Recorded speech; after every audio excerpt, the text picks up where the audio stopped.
You correct yourself mid-sentence. Then you do it again.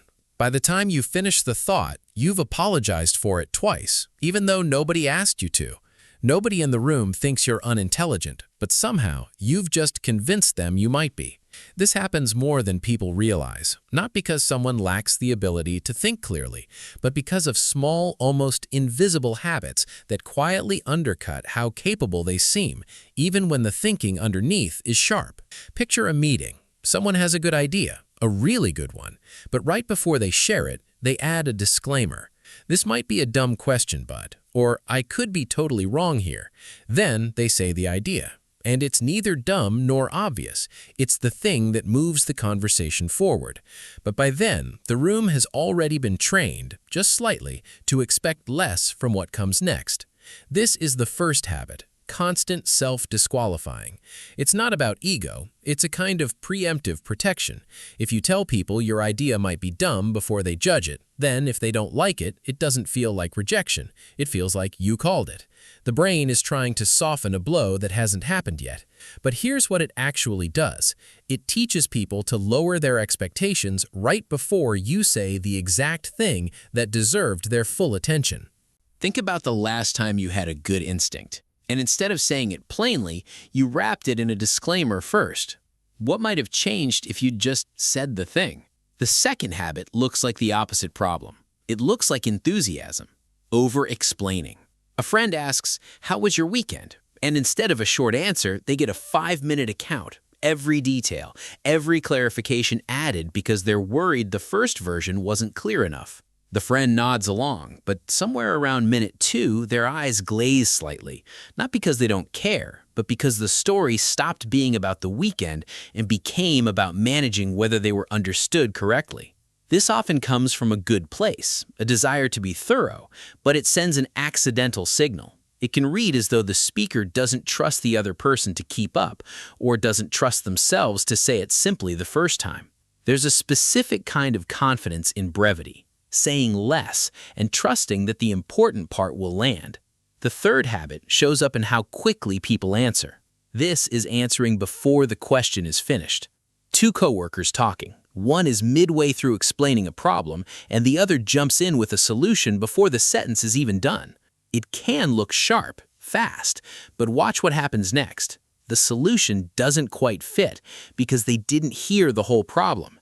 They heard enough to guess and answered the guess instead.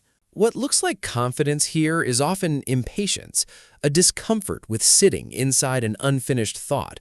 Letting someone finish, even when you think you know where they're going, takes restraint. Restraint that has nothing to do with how smart someone is. Have you ever finished someone's sentence, only to realize the ending they were actually going for was completely different from the one you assumed? The fourth habit hides until it becomes a pattern. This is refusing to say, "I don't know." Someone doesn't have an answer, so instead of saying so, they circle around the topic or pivot to a related fact that technically answers a different question. Nobody's really fooled. Most people can feel the difference between an answer and a dodge, not because the person seems unintelligent, but because they seem unwilling to be honest about the edges of what they know. This usually isn't about deception. It's discomfort with not knowing.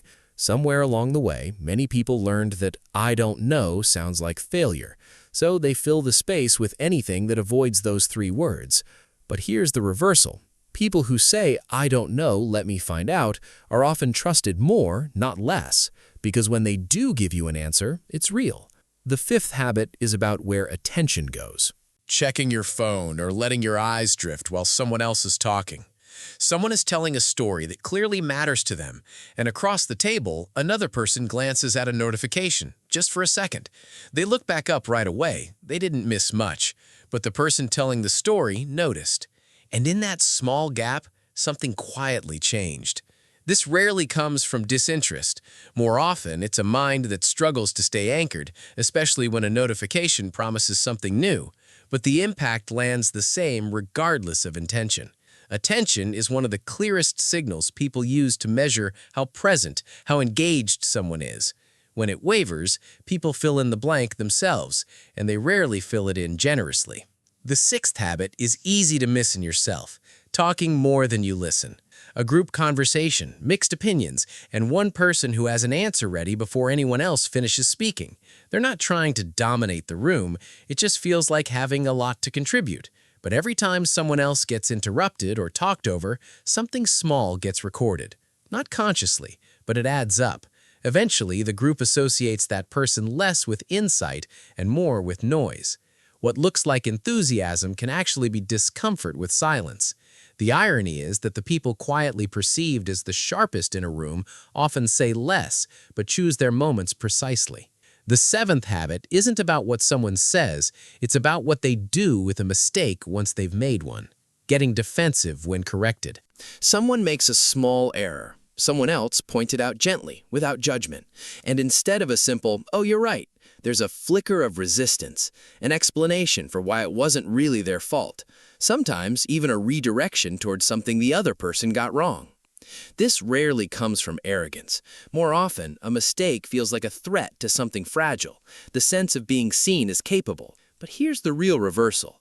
People who can hear a correction and respond with simple acknowledgement, no defensiveness, are almost always read as more capable, not less. Ease with being corrected signals a person secure enough in their own thinking that one mistake doesn't threaten the whole structure. Here's the part worth sitting with. None of these 7 habits are really about intelligence. They're about self-protection. The disclaimers, the over-explaining, the interrupting, the refusal to say, "I don't know," the wandering attention, the talking over silence, the defensiveness. They're all different versions of the same fear, the fear of being seen as not enough. And that's the twist. You came here wondering how to seem sharper to other people, but the real shift isn't about performance, it's about safety. The less someone needs to protect how they're perceived in a moment, the more naturally their actual thinking gets to show up, unfiltered and far more convincing than any of the habits working against it. If one of these hit close to home, you're not alone, and it doesn't mean anything is wrong with you. It just means somewhere along the way you learned to protect yourself in a way that's no longer serving you. Which one did you recognize in yourself? Tell me in the comments. And if this made you see yourself a little differently, stay a while longer. There's more here worth understanding.